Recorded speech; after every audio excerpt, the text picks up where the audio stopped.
He says, I'm the prisoner of Yeshua. In other words, it's like saying I'm a slave of Yeshua, I'm a prisoner of Yeshua. I belong to Yeshua. He has authority over me.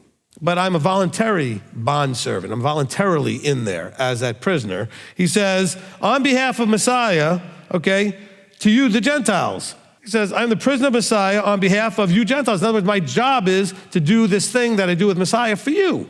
He says, but that's only if. For you, if. So the if is on the Gentiles. If you indeed have heard of the administration of favor Elohim has given to me, for you. I mean, all of us who are in the preaching role should be able to say the same words. I'm a prisoner of Messiah for you, to your benefit, on behalf of you, if you believe that that's actually what I am.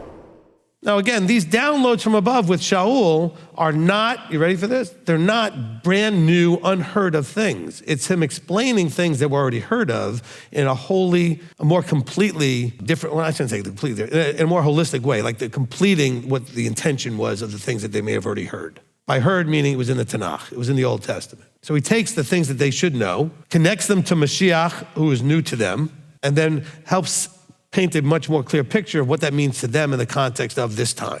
And he's saying that was the secret. And part of the secret was, again, when he's talking to the Jewish community, is that this is supposed to be about the Gentiles too. This is not just for you. That's one of the secrets. But there's other secrets too that he talks about. By secrets meaning that which is from above that you did not know or could not have known on your own that gets revealed if the above chooses to reveal. See, we want to think of it, if you think of it from a Christian point of view, what it means for you is that he did things for you, and he does all these other things for you. That's not actually completely accurate to what it actually is all about. He did things you can't do that are for you. He didn't do anything you have to do, though. That's the twist that Christianity's put on, is that he's done everything for you, even the things you're supposed to do. But this whole idea, he says, I'm going to give you my insight into the secret of Messiah. Man, I could be writing these same words. Any teacher could be writing these same words. Hey, this is for you if you believe that the above sent me to do this for you. And I'm only sharing what I think is the secrets or the hidden or the understandings you did not know. I'm revealing some things that you did not know, but it's my insight. As he has given it to me, it's my insight. Now, I do give it credit that it's him giving me that insight, but it's my insight. I'm not getting this from somebody else. I'm not getting this from some other teacher. I'm reading, he's giving me, so it's my insight. What is unsearchable riches? Really, is it unsearchable riches if you're just saying, well, he died and now he paid for your sin and that's it? That's an unsearchable riches? That's it? If that's all it is, that's unsearchable? It's like, these are things that you could have searched and not seen. That's what unsearchable riches is. You could have done some searching and missed it unless it was revealed. Anybody read the Bible a bunch of times before you ever heard any of this stuff and you missed it? I mean, not everybody reads it cover to cover, but there are people that like to go through that, annual thing where you read the Bible in a year, whatever, and you do that on a regular basis. And yet, there are things that I will teach you, you go, well, when did that get snuck into my Bible? How did I miss that? But it was there the whole time, because it takes someone to reveal it to you. And it takes him to reveal it, to open your eyes and your ears, because I could say anything I can say, and if you don't have eyes open and ears open and a heart to receive, you're not going to get it anyway. So it's just going to be a challenge from that point of view. Messiah came to make peace with all of that and to allow that can now be one out of the two, that the two can now become one. Read it correctly. You want to focus on, well, it talks about this Torah of commands. And you know what? He's saying you have these man-made rules about Jews and Gentiles. You're not saying that the Torah was the problem. You have these dogmas that man put into place so that you guys can't even eat together. And he's saying, that's dumb, knock it off. But he is saying, by the way, until you came through Messiah to understand the fullness of everything, which is when he says the unsearchable riches of Messiah, right, in verse 8 of the next chapter, in chapter 3, it says, then you can realize, oh, there's so much more here. He doesn't just want to say, well, look, you Jews and you Gentiles, you're brothers now, good. No, you have to act in a similar way, under the same belief system, with the same understanding of the Creator.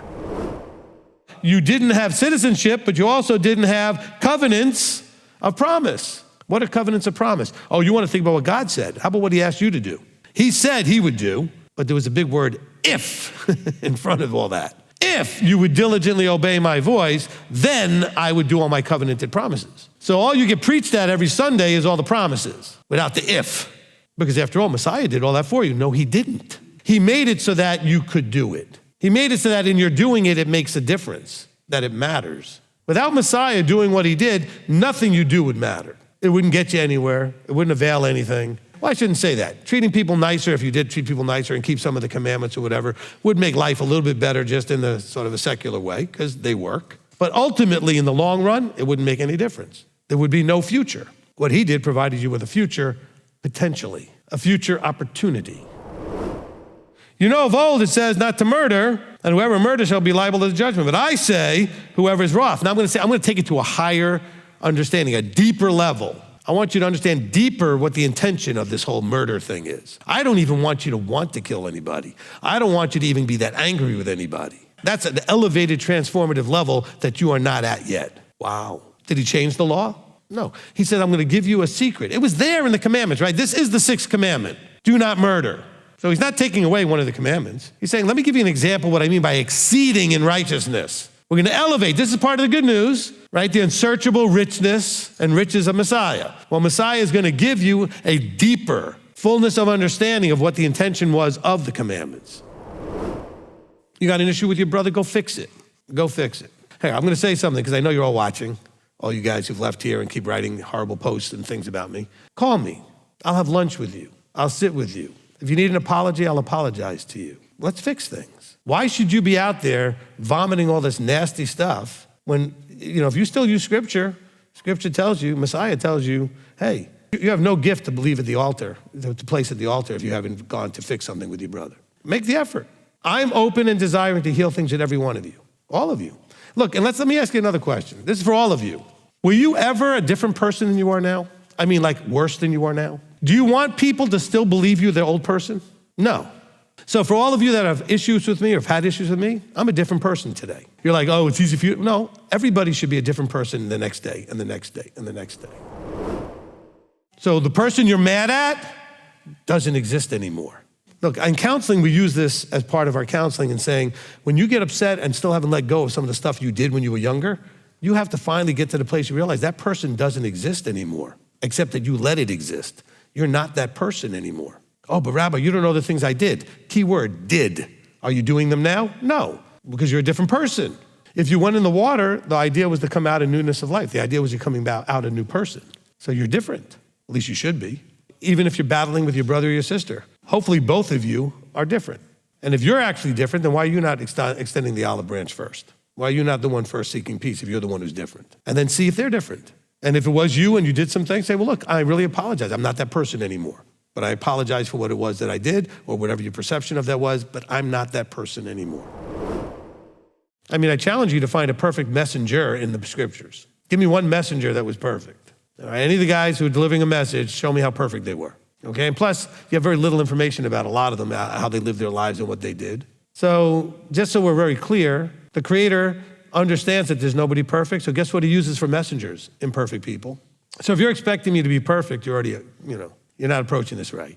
I'm gonna make an effort to be as good as I can, right? Just like you are. But if your expectation is to hold whoever's teaching to some higher standard, well, we should be to a certain degree to a higher standard in terms of being careful what we're saying because of that double judgment, but I'm still a person. So my life and the way I act in my life, in some ways very similar to whatever you are, wherever you are in your walk at whatever point you're in. I may be further along than some of you and further behind than a whole bunch of other ones of you in terms of my personal development.